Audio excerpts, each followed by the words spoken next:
Setelah yang pertama disebut dengan istighalu bi ghuyubil khaliq, maka Bapak Ibu setelah mendengar apa yang kita sampaikan, apa yang diutarakan oleh Nabi jauh hari sebelumnya, jangan suka mencari salah-salah orang lain. Jangan suka memanfaatkan kesalahan orang lain, dan jangan suka bersaing dengan manusia. Jadikan ya Bapak Ibu, persaingan di antara kita hanya untuk menambah kebaikan, bukan untuk saling mencari keburukan. Maka untuk itu, ini oma-oma ini biasanya sikit saja pun salah terus dikatoi, mengkatoi, menghibah, ya kan? Nah, jangan. Ini kalau untuk perbuatan yang seperti ini nih, oma-oma ini lubuknya nih. Mudah-mudahan setelah disampaikan ini, jangan ada lagi yang seperti ini. Jadikan kesalahan itu sebagai kita adalah umat muslim yang bersaudara. Jadikan itu sebagai penutup aibnya. Jangan dibuka, Bu. Apalagi kita seolah-olah bukan orang yang telah mempunyai aib atau orang yang tidak punya kesalahan. Itu salah, Bu. Tutupi. Kalau dia salah, beritahu dia. Kalau dia memang tidak punya pengetahuan untuk itu, beri dia pengetahuan yang memang layak diterimanya. Baru yang kedua, wa qaswatul qalbi, orang yang keras hatinya.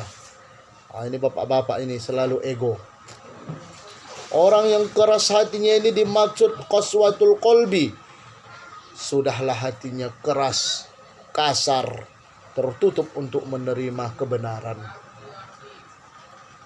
Kata Allah di dalam surah Az-Zumar, afaman syarahallahu sadrahu lil Islam fahuwa ala nurim min rabbih. Maka apakah orang yang dibukakan oleh Allah hatinya untuk menerima agama Islam lalu ia mendapat cahaya dari Rabb-Nya, sama dengan orang yang hatinya keras? Maka kecelakalah yang berbesar. Celaka yang besarlah bagi mereka yang hatinya keras untuk mengingat Allah. Itu adalah, Bu, satu rumusan jurusan dalam kesesatan yang nyata. Buka surah Az-Zumar. Artinya apa, Bu? Orang yang keras hati ini bisa diartikan orang yang memang tidak mau mendengar kata-kata nasihat yang baik, tidak mau mendengar perbuatan yang baik. Jelas di bulan puasa adalah satu hal yang disuruh untuk berpuasa, namun dia tidak.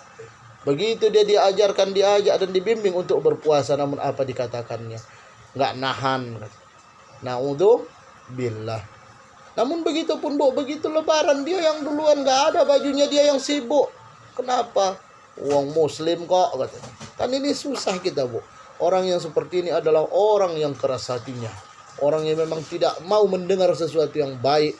Orang yang memang terus jangan sampai tergolong kepada orang yang tertutup hatinya oleh Allah, seperti yang diutarakan oleh Allah dalam surah Al-Baqarah, khatamallahu ala qulubihim wa ala sam'ihim wa ala absarihim ghishawah.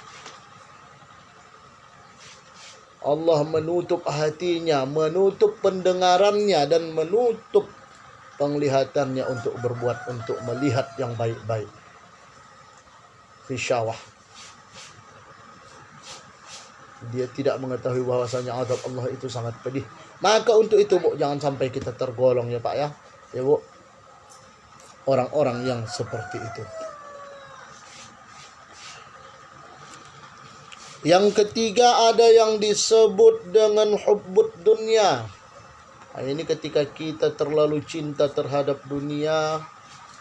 Nah, ketika kita tidak mendapatkan apa yang kita inginkan dari dunia, datang kegelisahan di dalam hati, seolah-olah Allah akan membiarkan dia mati kelaparan. Nah, ini adalah satu hal yang memotivasi dia untuk menghilangkan pahala dari apa yang telah dia kerjakan. Kenapa?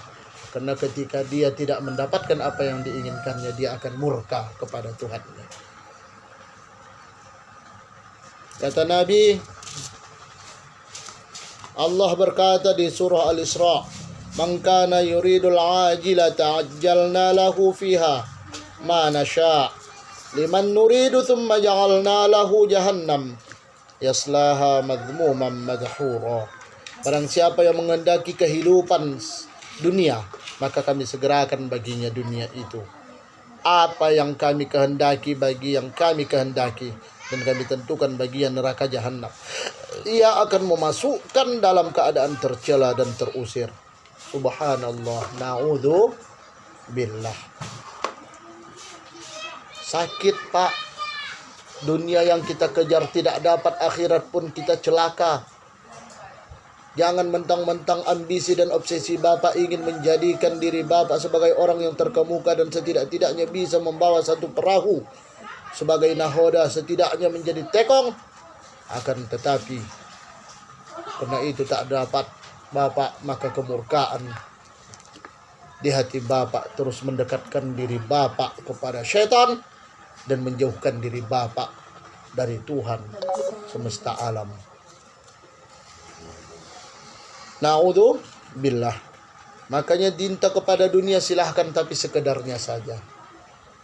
Namun Bapak harus tahu, Ibu juga harus mengerti dan mendukung para bapak-bapak bahwa mengejar dunia tidak akan ikut akhirat, akan tetapi mengejar akhirat, dunia pasti akan mengikut. Dan yang ketiga, yang keempat ya Bu ya, wakilatul haya. Sedikit rasa malu. Nah, kita banyak melihat,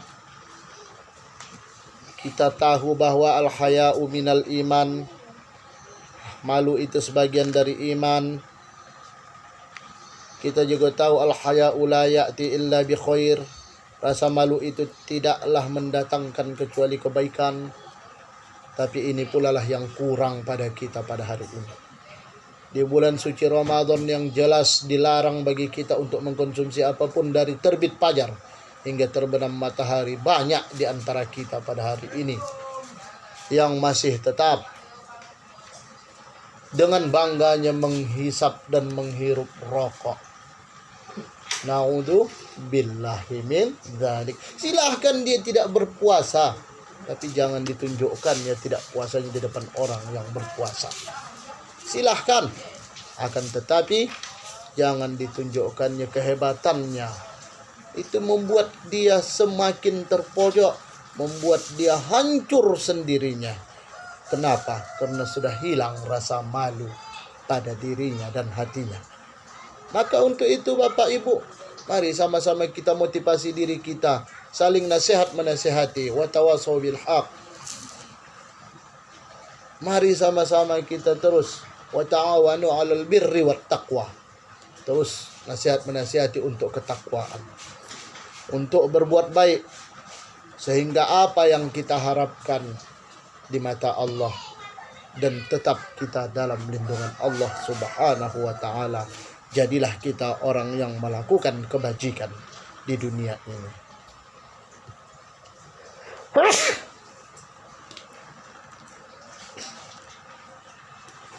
Yang kelima, watulul amal, orang yang terlalu panjang angan-angan. Nah, ini paling masalah, Bu. Jangan kita berangan-angan. Pak, nanti kalau ada uang gini ya, Pak. Oh, jangan, Bu. Ada, selesaikan. Tak ada, usah. Jangan kita bergantung kepada angan-angan, sesuatu yang jauh dari jangkauan. Jangan kita berangan-angan memiliki mobil, duit kita tak ada. Jangan kita berpikir untuk menjadi seorang yang hebat, kemampuan kita pun tak ada. Jangan terlalu berharap kepada apa yang jauh dari jangkauan. Ini sangat dilarang oleh Nabi, Bu. Kenapa? Karena ini akan membuat kita lalai dan lengah. Sehingga dengan lalai dan lengahnya kita, maka terjadilah satu hal yang tidak dikehendaki. Apa? Lago. Yang keenam, yang terakhir adalah wazalimu la yantahi. Membiarkan perbuatan zolim itu terjadi, atau kita perbuatan zolim yang tidak kita hentikan. Ini satu masalah, Bu, Pak. Artinya siapa yang menzolimi seseorang dalam hal sejengkal tanah pada hari kiamat kala ia akan dikalungi 7 langit, 7 lapis bumi. Bayangkan, Bu, sejengkal tanah saja kita ambil tanah orang, 7 lapis bumi yang akan menjadi rantai kita, Bu. Tolong Ibu itu. Lalu Ibu itu tidak. Kenapa bisa tak lalu? Karena itu hal yang sangat dahsyat. hanya sejengkal tanah. Macam mana kalau ibu menggarap tanah yang ibu garap itu sangat lebar. Naudzubillah. Bahkan ibu pula yang menjadi otak dan pendukung bagi seorang bapak selaku suami ibu, supaya ibu hendak meraih apa yang ibu inginkan secara dunia. Itu baru contoh tanah, Bu. Bagaimana seandainya ibu adalah satu pencetus kezaliman? Bagaimana seandainya ibu adalah orang yang memang seorang yang pembuka kezaliman? Bagaimana seandainya ibu adalah orang yang memang betul-betul memprakarsai satu kezaliman, seperti halnya ibu menjadikan duit bagaimana? Ibu yang menjadikan menciptakan usaha menganakkan duit, menjadi pelopor pembukaan pajudian dan lain-lain. Naudzubillah.